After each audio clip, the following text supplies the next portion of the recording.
جی الحمدللہ وکفا وسلام علی عبادہ الذین اصطفیٰ اما بعد فاعوذ باللہ من الشیطان الرجیم بسم اللہ الرحمن الرحیم۔ معزز محترم محتشم سامعین حضرات، 16 اگست بروز منگل بعد نماز فجر 2022 کا یہ درس حدیث مصطفیٰ صلی اللہ علیہ وآلہ وسلم کا ہمارا سلسلہ وار گفتگو ہے ادب المفرد کی شرح۔ اس کی آج یہ قسط نمبر 71 ہے اور حدیث نمبر 466 سے لے کر 470 تک درس حدیث جاری رہے گا انشاءاللہ۔ آپ دعا فرمائیے رب کریم مجھے شرح صدر کے ساتھ حق سچ بیان کرنے کی توفیق عطا فرمائے اور اللہ تعالی ہم سب کو عمل والی باتوں پر عمل پیرا ہونے کی توفیق عطا فرمائے۔ تو حدیث نمبر 466 سماعت فرمائیں۔ حدثنا عبداللہ ابن عبد الوہابی قال حدثنی ابو بکر ابن نافع واسمہ ابو بکر مولا زید ابن الخطابی قال سمعت محمد ابن ابی بکر ابن عمرو ابن حزم قالت عمرۃ قالت عائشہ رضی اللہ تعالی عنہا وعنہم قال النبی صلی اللہ علیہ وآلہ وسلم۔ حضرت اما عائشہ صدیقہ ام المومنین رضی اللہ تعالی عنہما روایت کرتی ہیں کہ سرکار دو جہاں صلی اللہ علیہ وآلہ وسلم نے فرمایا کہ اقیلوا ذوی الہیئات اثراتہم۔ یہ بڑی توجہ سے حدیث پاک سنیے گا۔ آپ صلی اللہ علیہ وآلہ وسلم نے فرمایا کہ جو باوقار اور عزت والے لوگ ہیں ان کی غلطیوں سے درگزر کیا کرو۔ ہائے ہائے، کوئی آپ سمجھ آئی کہ نہیں آئی؟ جو عزت والے لوگ ہیں، کیونکہ دیکھو غلطی تو سب سے ہونی ہے، بولو غلطی تو سب سے ہونی ہے۔ کوئی آدم علیہ السلام کی اولاد میں خطا سے پاک ہے، کل بنی آدم خطاؤن۔ فرمایا آدم علیہ السلام کی ساری اولاد ہی خطا کار ہے۔ وخیر الخطائین التوابون، بہترین خطا کار وہ ہے جو اپنی خطا سے توبہ کر لے، یہ بہترین خطا کار ہے۔ تو جو باعزت لوگ ہیں، یہی میں کہتا ہوں جب ہم کسی کی غلطی پکڑتے ہیں، خاص کر مولوی صاحب دی تے چھڈن تیار ہوندے ہی نہیں نا، ثواب سمجھ کے پڑھنے ہیں، تو بات سمجھ آ جاتی ہے کہ ان کے دل میں ہماری عزت ہے، کیونکہ حضور سفارش فرما رہے ہیں کہ جو عزت والے لوگ ہیں۔ اور میں کہا کرتا ہوں کہ جو یوسف علیہ السلام کو بادشاہی ملی اور جو سلیمان علیہ السلام کو بادشاہی ملی، اس کے بعد حضور کی امت میں کوئی بڑی چیز ہے تو وہ مصلی رسول ہے۔ بولو وہ مصلی ہے، وہ ممبر رسول ہے جس پر بیٹھنے والا اس وقت زمانے کا بادشاہ ہونا چاہیے۔ بولو زمانے کا ہاں جی، یہ جو بادشاہ ہم لیے پھرتے ہیں ان کی کیا اوقات ہے مصلی اور ممبر کے آگے؟ تو جس کو آپ نے اتنے بڑے رتبے پہ لا کر بٹھایا، اب غلطیاں پکڑنے کی اجازت ہے؟ غلطیاں معاف کر دو، ہاں جس غلطی کو شریعت معاف نہ کرے، لفظ بولے، جس غلطی کو شریعت معاف اس کو تو ہم کر ہی نہیں سکتے۔ زانی کی سزا ہے سنگسار، اس کو بولو معاف۔ وہ زانی اگر کوارا ہو تو 100 کوڑے سزا ہے، اس کو کوئی ماں کا لال معاف۔ چور کے ہاتھ کاٹنے ہیں، یہ اللہ کا حکم ہے، اس میں کوئی معافی شافی نہیں ہے۔ مگر جس کام پر شریعت نے فتویٰ نہیں لگایا، میں کوئی نماز میں بھول جھول گیا تو یہاں ایک ساتھی مجھے پکڑ کر رہے تھے باہر کہ جی آپ بھول جاتے ہیں نماز میں، یہ ہے وہ ہے۔ حاجی صاحب کو پاس کھڑے تھے، انہوں نے فرمایا یار اس بھولتی جی سزا اللہ رسول نے سجدہ رکھا ہے، سانو کی لوڑ ہے گسا کرن دی؟ کڈی سوہنی بول ہے کہ بھول جاؤ تو سجدہ کر چھڈو، 2 سجدے۔ یہی جواب انہوں نے اس کو دیا جو مجھ پر معترض تھا کہ بھائی جس غلطی کی جزا حضور نے 2 سجدے رکھے ہیں اس پر ہم غصہ کیوں کریں، اور ہمیں لڑنے کی کیا ضرورت ہے؟ پر بعض لوگوں کا مزاج ہوتا ہے کہ وہ غلطیاں پکڑنا اپنا کمال سمجھتے ہیں اور غلطی نہ ہو تو خود بنا بھی لیتے ہیں۔ اب میں آپ کو ایک طریقہ بتاؤں، میں نے لفظ بولا کہ جس جرم کو شریعت معاف نہ کرے اس کو ہم معاف کر سکتے قبیلہ بنو مخزوم کی ایک عورت ہے جس کا نام تھا فاطمہ مخزومیہ. یہ قصہ یاد رکھا کریں اور پنجابیوں میں سنایا کریں آپ لوگ, بڑے مزیدار قصے ہیں یہ. اس نے چوری کی, چوری میں پکڑی گئی. حضور پاک صلی اللہ علیہ وآلہ وسلم کے بارگاہ میں کیس لایا گیا. آپ نے فرمایا اس کا ہاتھ کاٹو. اب جب ہاتھ کاٹنے کی بات آئی تو سارے سردار اکٹھے ہو گئے. انہوں نے کہا کہ جی یہ تو بھائی بہت بڑی بےزتی ہے ہماری, ہم بڑا قبیلہ ہے. اور واقعی وہ بڑا قبیلہ تھا اور ہماری لڑکی ہے, عورت ہے, ہاتھ کٹ جائے گا. تو انہوں نے سفارش کے طور پر حضرت اسامہ بن زید پڑھی رضی اللہ تعالیٰ, جو حب الرسول تھے, سمجھے, یہ وہ اسامہ جن کو حضور نے اپنا بیٹا بنایا ہوا تھا, سبحان اللہ, جن کے والد کو زید بن حارثہ کو حضور نے اپنا بیٹا بنایا ہوا تھا. منہ بولا تو یہ حضور کے پوتے لگے اور بڑا پیار تھا حضور سے. ان کو بھیجا. لوگوں کو یہ بھی نہیں پتا کہ پیار کیا ہوتا ہے. میں اگر حاجی صاحب سے آپ سے غلط بات منوا لوں تو پھر مانوں گا میرا بڑا پیار ہے, اور اگر یہ غلط بات پر کہے کہ بھائی ہم ماننے کو تیار ہیں تو اس کو تو پیار ہی نہیں ہے, یہ تو ہم سے پیار ہی نہیں کرتا. لوگوں نے پیار کا مطلب بھی من چاہا نکالا ہوا ہے. سنیے, وہ آئے اور انہوں نے کہا یا رسول اللہ, وہ جو آپ صلی اللہ علیہ وسلم آپ نے فتویٰ دیا ہے کہ اس کا ہاتھ کاٹو, اس کو واپس لے لیں, اس میں تو بڑے سرداروں کی بڑی بےزتی ہے. ہائے ہائے ہائے. حضور پاک صلی اللہ علیہ وآلہ وسلم نے ایک جواب اس کو اس کے سامنے دیا. فرمایا اتشفع فی حد من حدود اللہ, فرمایا تم اللہ کی حدوں میں مجھ سے سفارش کرنے آئے ہو؟ جو حد رب نے مقرر کر دی ہے, مجھے تم سے یہ امید نہیں تھی کہ تو میرا اتنا قریبی ہو کہ مجھ سے یہ سفارش کر رہا ہے. اگر ایک کام آ جائے عدالت میں دفتر پاکستان جنت نہ بن جائے. بول دے رہی ہو. ہائے ہائے. خیر, دوسرا آپ نے فرمایا بلاؤ سب کو مسجد نبوی میں. آپ ممبر پر چڑھے, آپ نے فرمایا پہلی قومیں اس لیے تباہ اور برباد ہوئی کہ غریب جرم کرتا تھا تو سب قانون نافذ کرتے تھے, امیر کرتا تھا بولو تو یہ اسی حدیث کا ٹکڑا ہے جو ہمارے سابق وزیر اعظم عمران خان صاحب اکثر تقریروں میں سناتے ہیں. وہ پوری کا تو بیچارے کو پتہ نہیں ہوگا, بس ایک ٹکڑا کہیں سے اس نے سن لیا ہے, وہ سنا دیتا ہے. بہرحال چلو اچھی بات ہے کہ پہلی قومیں کیوں برباد ہوئی کہ بڑوں کے لیے امیروں کے لیے قانون الگ تھا, غریبوں کے لیے قانون ہے. جو ملک کو چوری کر کے لوٹ کے کھا گئے, عدالتیں کچھ کر ہی نہیں سکتی. اور بکری چور اندر پڑا ہے, 6 ماہ کوئی ضمانت لینے والا نہیں ہے. دوسری آپ نے پھر ایک اور بات فرمائی. آپ نے فرمایا لو ان فاطمہ بنت محمد سرقت لقطعت یدہا. یہ تو فاطمہ مخزومیہ ہے, اگر فاطمہ بنت محمد میری بیٹی بھی چوری کر لے میں محمد اس کا بھی ہاتھ قلم کروا دوں گا.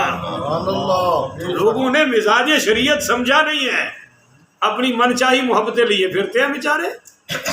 اب میں وہ آپ کو ایک قصہ سناتا ہوں بڑا کمال کا. حضرت عالمگیر, سارے پڑھو رحمت اللہ, فتاوی عالمگیری جنہوں نے جمع کروایا نا, ان کے پاس 3 قسم کے لوگ آئے جن کا ایک ہی جرم تھا. ایک ہی جرم تھا. بولو جرم صاحب کا جی ایک ہی تھا, پر 3 آدمیوں کو 3 سزائیں. ایک کو تو ترچھی نگاہ سے دیکھا, بولو ترچھی ایسے بس, فرمایا چل رہا کر دو. اور دوسرے کو کہا کہ اچھا بس, اچھا جرم کیا تھا نا, اچھا. اور تیسرے کو کہا اس کی پٹائی کر دو, بولو اس کی.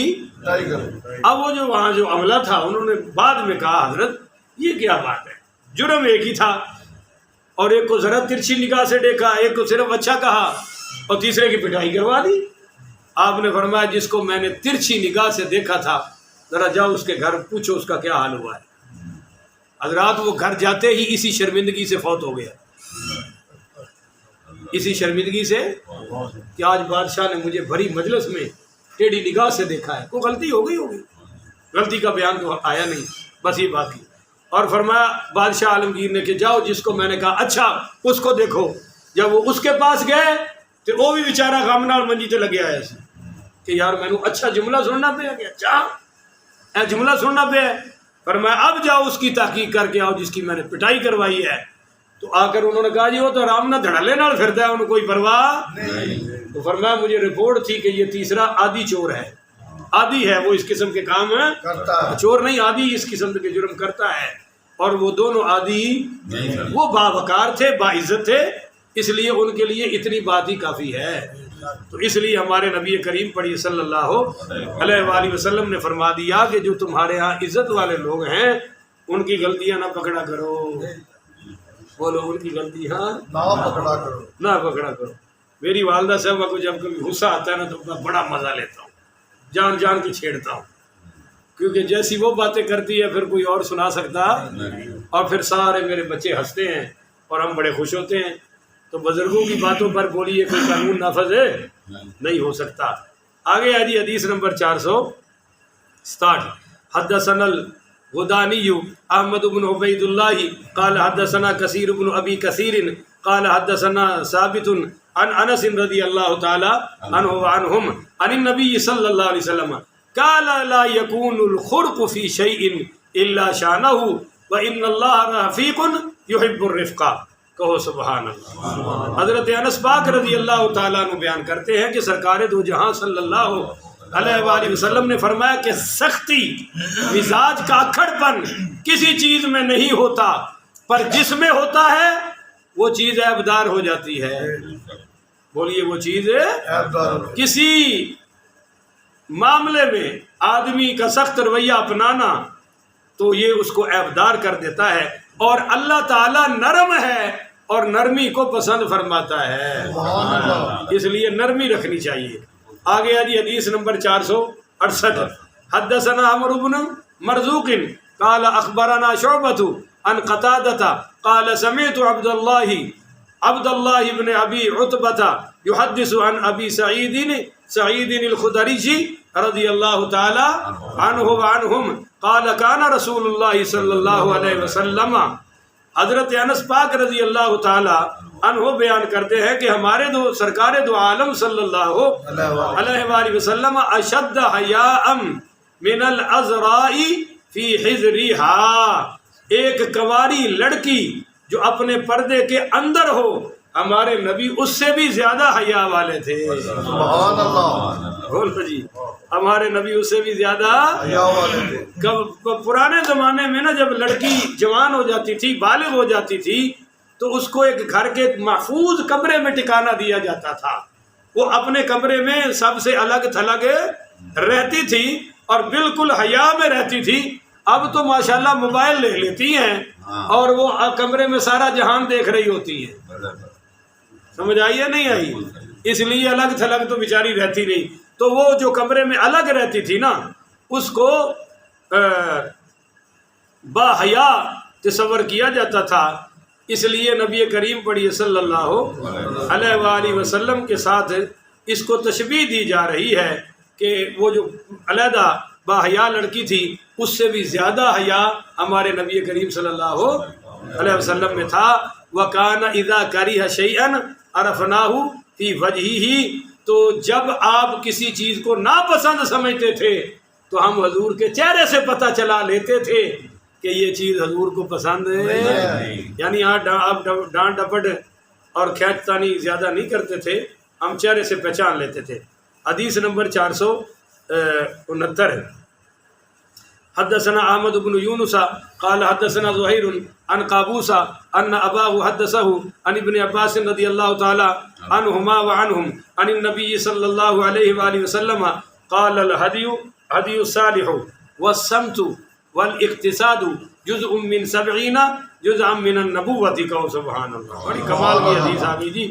عبداللہ ابن عباس رضی اللہ تعالیٰ عنہ نقل فرماتے ہیں کہ نبی کریم صلی اللہ علیہ وآلہ وسلم نے فرمایا بہترین طریقہ اور اچھا طور طریق میانہ روی، بولو میانہ، یہ فرمایا نبوت کے 70 حصوں میں سے ایک حصہ ہے۔ سبحان اللہ، جس کو مل گیا تو سمجھ لو نبوت کا 70ویں حصے میں سے ایک حصہ اس کو نصیب ہو گیا۔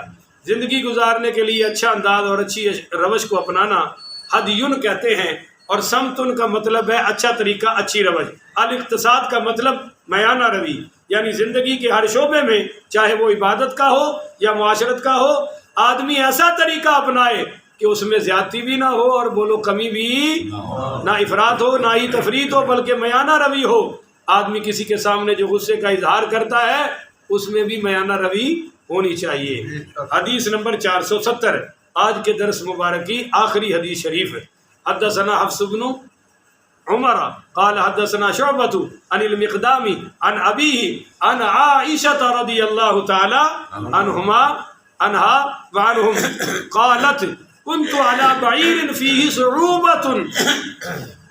اما عائشہ صدیقہ رضی اللہ تعالیٰ عنہ فرماتی ہیں کہ میں ایک اونٹ پر سوار تھی جس کے مزاج میں اڑیل پن تھا۔ اونٹ کے مزاج میں اڑیل پن تھا، وہ صحیح طرح اچھی طرح چلتا نہیں تھا۔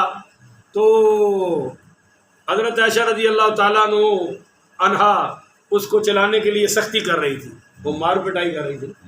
تو نبی کریم پڑھیے صلی اللہ علیہ وآلہ وسلم نے فرمایا، فقال نبی صلی اللہ علیہ وسلم علیک بالرفق، اے عائشہ ذرا نرمی سے کام لو نا۔ سبحان اللہ۔